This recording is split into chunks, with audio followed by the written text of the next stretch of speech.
Assalamualaikum warahmatullahi wabarakatuh. Ketemu lagi di channel Ajimtak bersama saya.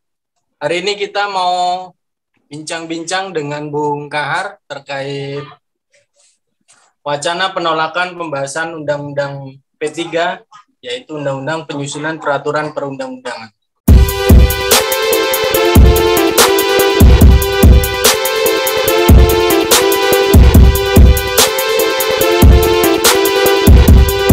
Bung Kahar, apa kabar? Ya, baik, Bung Azim. Gimana kabarnya? Alhamdulillah, baik. Bung Kahar, kita ngobrol-ngobrol terkait Undang-Undang P3 yang berhubungan langsung dengan rencana pembahasan ulang Undang-Undang Cipta Kerja Omnibus Law di DPR RI. Bung Kahar, apa yang melatar belakangi kita, gerakan kaum buruh, dengan adanya penolakan pembahasan undang-undang tersebut? Silakan. Ya, tentu kita sangat menyesalkan begitu ya tindakan dari DPR dan pemerintah yang kemudian akan melakukan revisi terkait dengan Undang-Undang P3. Di mana kita tahu bahwa revisi itu ditujukan salah satunya adalah untuk memuluskan pembahasan Omnibus Law. Beberapa waktu yang lalu Mahkamah Konstitusi sudah memutuskan bahwa Omnibus Law itu adalah cacat formil, walaupun di sana dikatakan inkonstitusional bersyarat gitu. Artinya apa? Artinya Mahkamah Konstitusi sudah menegaskan bahwa mekanisme pembahasan Undang-Undang Cipta Kerja melalui mekanisme Omnibus Law itu adalah pembahasan yang cacat formil, pembahasan yang tidak sesuai dengan Undang-Undang Dasar 1945, dan oleh karena itu Undang-Undang Cipta Kerja dinyatakan undang-undang yang cacat begitu dan harus diperbaiki. Nah, permasalahannya adalah kemudian ketika dengan cepat DPR melakukan revisi terkait dengan Undang-Undang P3. Tentu saja revisi ini kita sesalkan, yang saya katakan tadi ini bahkan kita menyesalkan dengan sangat begitu. Mengapa? Karena revisi ini dilakukan bukan dalam kaitan untuk memperkuat supremasi hukum begitu ya. Tapi justru revisi ini dilakukan untuk memuluskan Omnibus Law Undang-Undang Cipta Kerja. Ini artinya apa? Ini artinya DPR sudah mengabaikan aspirasi dari rakyat. Karena kita tahu Undang-Undang Cipta Kerja ditolak secara luas oleh masyarakat. Kita tahu Undang-Undang Cipta Kerja yang janjinya katanya untuk memberikan perlindungan kepada tenaga kerja dan faktanya justru sebaliknya, itu akan dimuluskan lagi dengan melakukan revisi terkait dengan Undang-Undang Cipta Kerja. Nah, oleh karena itu, kita berpandangan bahwa upaya kaum buruh untuk menggagalkan revisi Undang-Undang P3 itu sebenarnya sama halnya adalah upaya dari kaum buruh untuk menggagalkan Omnibus Law. Baik, sekali lagi Bung Kahar, apa sih yang menguatkan kawan-kawan buruh ini terus berjuang untuk membatalkan Undang-Undang Cipta Kerja? Undang-Undang Cipta Kerja dulu kita berpandangan bahwa ini adalah Dracula bisnis, undang-undang yang akan menghisap kesejahteraannya kaum buruh.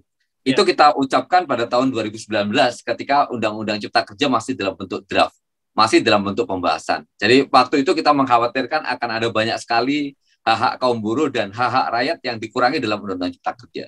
Dan pada saat itu pemerintah meyakinkan kepada kita semua bahwa Undang-Undang Cipta Kerja itu akan mendatangkan investasi. Undang-Undang Cipta Kerja itu akan melindungi buruh dari PHK. Undang-Undang Cipta Kerja itu akan membuat buruh menjadi sejahtera. Itu kan janji-janji yang dikatakan oleh pemerintah dulu pada saat pembahasan dari Undang-Undang Cipta Kerja. Sekarang tahun sudah berganti. Kita bisa melihat semua janji itu ternyata tidak pernah terbukti. Itu hanya sekedar PHP begitu, dan faktanya kita bisa mengatakan bahwa itu adalah semacam pembohongan karena semua apa yang dikatakan itu tidak terbukti. Dikatakan bahwa Undang-Undang Cipta Kerja akan membuat buruh menjadi sejahtera. Faktanya sekarang kita bisa melihat dengan adanya Undang-Undang Cipta Kerja, kehidupan buruh semakin belangsak. Di beberapa daerah tidak ada kenaikan upah minimum. Bahkan DKI Jakarta berani menetapkan 5,1%, itu tidak menggunakan Undang-Undang Cipta Kerja begitu. Jadi karena tidak menggunakan Undang-Undang Cipta Kerja lah DKI Jakarta mendapatkan kenaikan upah yang lebih bagus. Tapi di beberapa daerah yang lain, misalnya di Kabupaten Serang, Kabupaten Tangerang, Kabupaten Pandeglang, itu tidak ada kenaikan karena menggunakan Undang-Undang Cipta Kerja. Begitu juga di banyak daerah yang lain, kenaikannya sangat kecil sekali, bahkan lebih kecil dari biaya ke toilet perharinya. Gitu. Itu membuktikan bahwa Undang-Undang Cipta Kerja telah gagal memenuhi janjinya.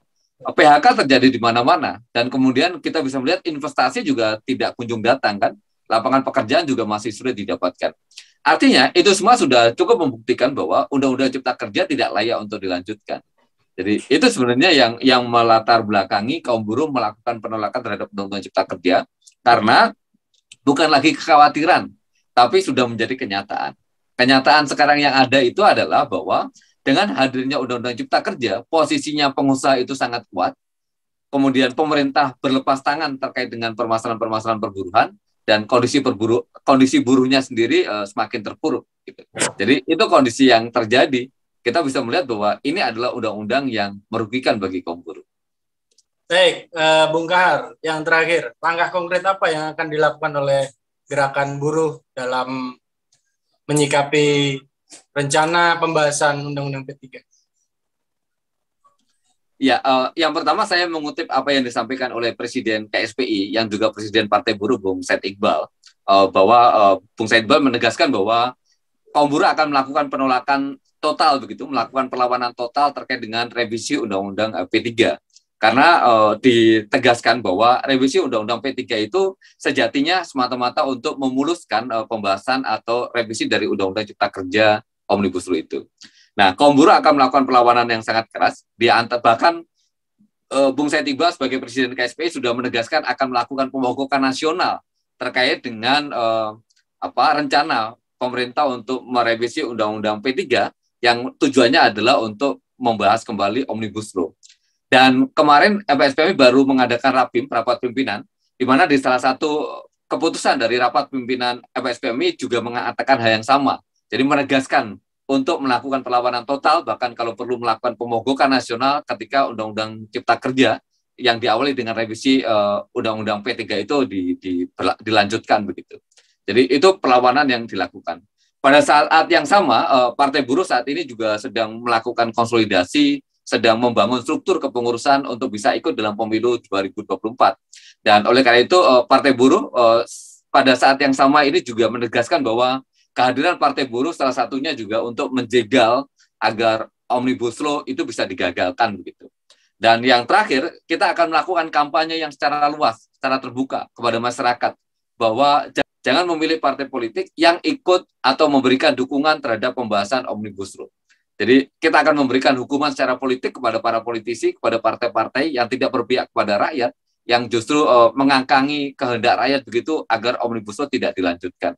Jadi itu Bung Azim beberapa hal yang akan dilakukan oleh Gerakan Serikat Pekerja, Serikat Buruh untuk melakukan upaya perlawanan secara total terhadap upaya untuk membahas kembali Undang-Undang Cipta Kerja yang diawali dengan revisi Undang-Undang P3. Baik, Bung Kahar, terima kasih atas waktunya. Semoga apa yang sedang kita perjuangkan saat ini terkait penolakan dengan Omnibus Law dan juga revisi Undang-Undang P3 akan membuahkan hasil yang terbaik untuk kawan-kawan buruh di Indonesia. Bung Kahar, terima kasih atas waktunya. Assalamualaikum warahmatullahi wabarakatuh. Waalaikumsalam warahmatullahi wabarakatuh. Terima kasih, Bung Azim.